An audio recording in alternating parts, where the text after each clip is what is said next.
Okay, so we got some new news here. Let me make sure. Let me move myself so I'll make it bigger. Hang on.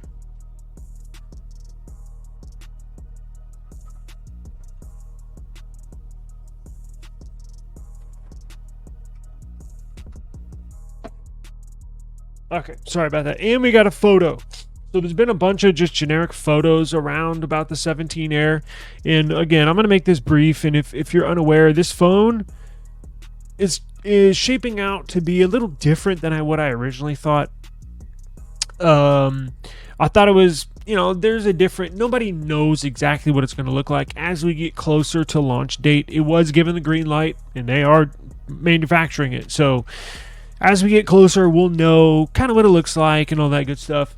And I have a picture of what we think it's going to look like, which is different from what we've had in the past. So you're going to want to stay tuned for to see that in here in just a second. Now, let's see here. iPhone 17 Air. So check this out. So here's the new rumors on this new iPhone 17 Air. Now, as you know, it's taking the Air name from the MacBook Air. What's a MacBook Air compared to a MacBook Pro? A MacBook Air is more of a thin, light, easy portability, thin Air, right? Thin as air. So this new iPhone 17 Air is going to replace the Plus model. So no more Plus model. So we'll have the 17, 17 Air, 17 Pro, 17 Pro Max. Now this Air model, as you can tell on here on the screen, is going to be razor thin, 3.5 millimeters thick, 4 millimeters thick, whatever it is. It's going to be razor thin, literally half the thickness of whatever phone you have in your pocket right now. There's been some super thin phones. Dan, you might know too. I think the thinnest phone, I was going to say my Samsung Galaxy Z Flip 6. Pretty thin, but it's not 4 millimeters thin. I think the thinnest phone I've ever had, and we brought it up yesterday, was the Moto Z3. I know the Z3 or Z4 was very thin, but this new 17 Air will be even thinner than that. I think that was 6 millimeters thick, maybe 7. This is going to be 4. Like, this will be paper thin, which is going to be cool, but I can't wait to see what jerry-rig everything is going to do with... you wonder how it's going to perform in the bend test, right? With a device so thin.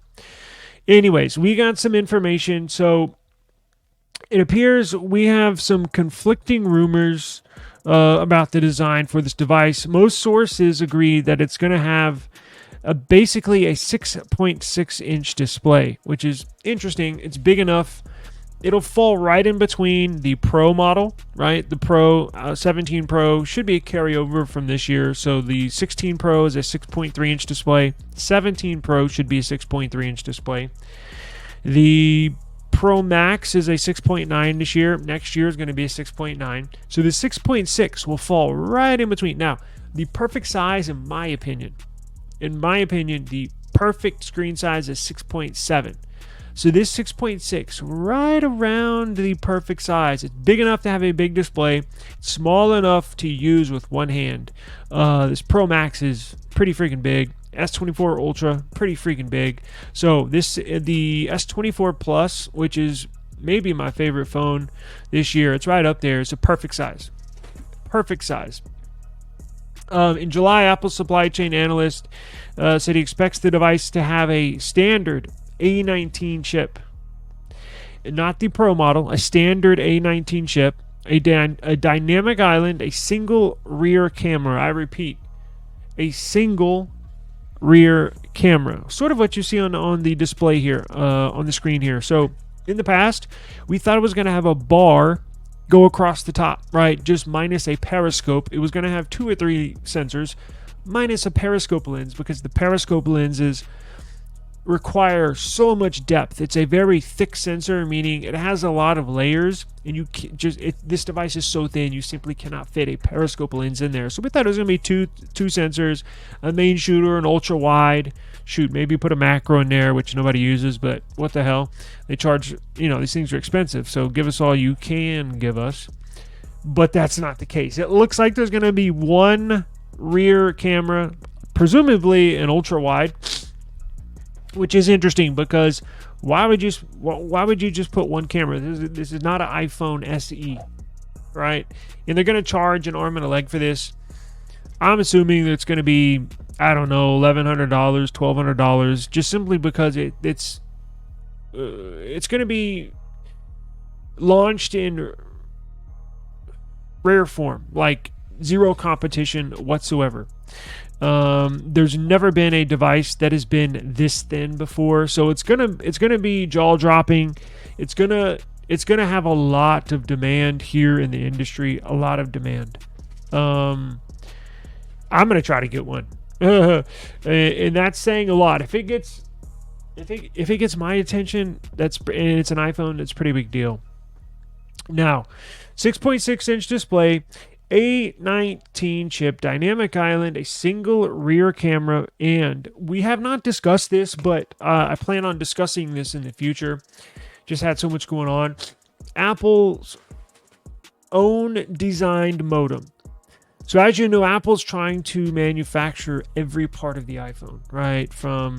I doubt they're going to get into display manufacturing. That's a huge investment in itself. And we don't know what they're paying per, it may be more cost effective to just buy your displays from BOE or Samsung, right? Like the investment it's going to cost to create your own displays, manufacturing plants, it would be huge. So it may just be more cost effective to buy displays from third party. But one thing, and look, in the speakers in there are not Apple made. The vibration motor, probably not Apple made. So they do have suppliers, but they're trying over time to manufacture as many parts as they can, right? That's feasible. That makes sense for them as possible. The modem is another thing. So Apple has been designing this new modem. A modem, for those of y'all that don't know, is a component in your device, your phone, your tablet, what have you, that communicates with carrier services or network services. So it's what handles the data from your cell phone carrier. It's what handles the frequencies from your Wi-Fi router, right? Or when you plug in your phone to an Ethernet cable, that's what handles all of the connected networks, right? So Apple has had a contract with Qualcomm, and Qualcomm has been a long-standing partner with them, with Apple. But this upcoming year for the iPhone 17 series is the very first year Apple is going to kick. I think at the end of this year is when the contract is up with Apple and Qualcomm for the modem specifically. And Apple's been designing. This has been a very, very, very tough and long road to design and manufacture their own modem. But not just that, but have it perform. Right? You don't want to make your own modem and then you get 50% less network, right? Performance, right? Nobody wants that. So they have to make sure it meets their expectations. Apple's been working on a modem for 7-8 years, and they could just never get it right. It appears. I've seen this report a couple weeks ago, so it looks like they finally have their Apple own designed modems up and running. So this will encompass their new Apple designed 5G modem. Now, there's analyst Jeff Poo who agrees that the iPhone 17 Model Air will have a 6.6-inch display, an A19 CPU. It's going to be on the 3 nanometer process that's used, same foundation that's used on the A18 Pro chip you see in the 16 Pro and 16 Pro Max. He expects the device to feature an all aluminum frame. Now, this is very, very risky. As I mentioned, Jerry Rig Everything, who does his bend test, who does his screen test, how well it'll resist scratches. He takes it through the whole rigmarole, right? Just destroys him at the end to see how much damage they can take. The 15 Pro Max failed the bend test, not this year, last year. Apple redesigned the frame of the 16 series. And when Jerry Rig Everything did the bend test on the 16 Pro Max, it held up wonderfully. Not a crack, not a bend. It barely flexed. Now, they reinforced that. Obviously, you know the Pro models have titanium in them, right? That's titanium silver, titanium, whatever the hell else they call it. The colors, well, it's made of titanium. Now, it's the border or the frame, so not the entire phone, but making a phone all aluminum, very, very risky. You know what also is aluminum? A Coke can. You know how easy it is to squish a Coke can? Yeah. If this is all aluminum, I do not expect it to pass jerry-rig everything test, meaning when he bends it like this, he'll take the phone and push on the inside out. He'll do the same thing here, push inside out. I guarantee you this is going to fail it. Now, there was a bit of a bend gate. I'm not sure if those of you that remember the iPhone 6, do you all remember the iPhone 6? I think it was the 6S. They had a major issue with bent phones. People who put them in their back pocket and then would go to sit down in their car, sit down on their phone. They probably had, I don't know, I'm not going to say millions, but it was a ginormous issue. You can Google it, iPhone 6 bend gate or bending or whatever. You'll see a ton of content. Now, they reworked the frame and how they actually, in the materials, the metals that they put in the mid-frame and the frame of the device, and it was not really an issue moving forward. But guess what? The iPhone 6 that had that bend problem, that would bend real easy, guess what? All aluminum. So aluminum is is nice to use in certain applications when you need it, because it's very lightweight and it is metal, right? It gives you the strength of metal, relative strength, but it's very lightweight. So I don't know how this is going to develop, but we will keep an eye on this. So as well as an aluminum frame, it's going to have Face ID. It's going to have a single 48 megapixel rear camera, a 24 megapixel front facing camera, 8 gigs of RAM for Apple Intelligence. So it'd be interesting to see how this plays out. From here on out, it looks like it's just getting one camera. So we'll have to see how it goes, right?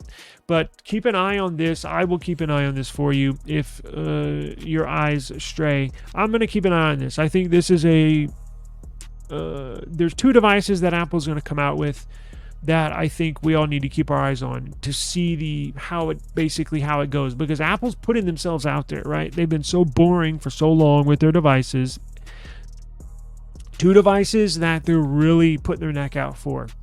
So this phone, iPhone 17 Air, right? It's going to be unlike anything they've ever done. And the iPhone 18 Flip, or they'll probably just call it iPhone Flip. I don't know. Maybe Samsung has patented that name for a phone, so maybe they'll have to come up with something else, iPhone Flex or whatever. They're making a flip phone just like Samsung has their Flip. So those 2 devices, I'm going to keep a very, very close eye on. Make sure you subscribe to the channel so you get all updates. You get notified whenever new content comes out. I'm going to plan on getting this Air. So next year I'm not going to get the Pro Max. I'm just going to get this Air. We don't know about refresh rate, right? The screen refresh rate on here, since it's not a Pro or a Pro Max, Lord have mercy.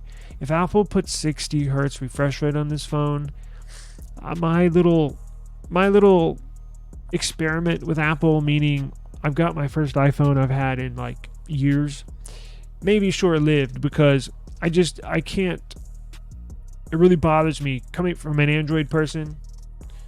So I got my Android 15 shirt on today. It really bothers me from an Android person using a device that does not have high refresh rate. I can get a $199 Android device with 120 hertz refresh rate. Apple's charging an arm and a leg for these devices. For them not to, if they put 60 hertz on this, I may just be done with Apple. You have to wait and see. And same thing with the Flip, right? iPhone Flip. Boy, they better put a high refresh rate on these devices, because that is insane. So this is likely to come out in September of 2025. So basically this time next year, whenever the next year's iPhones release. Now, so there's another story here. As you know, here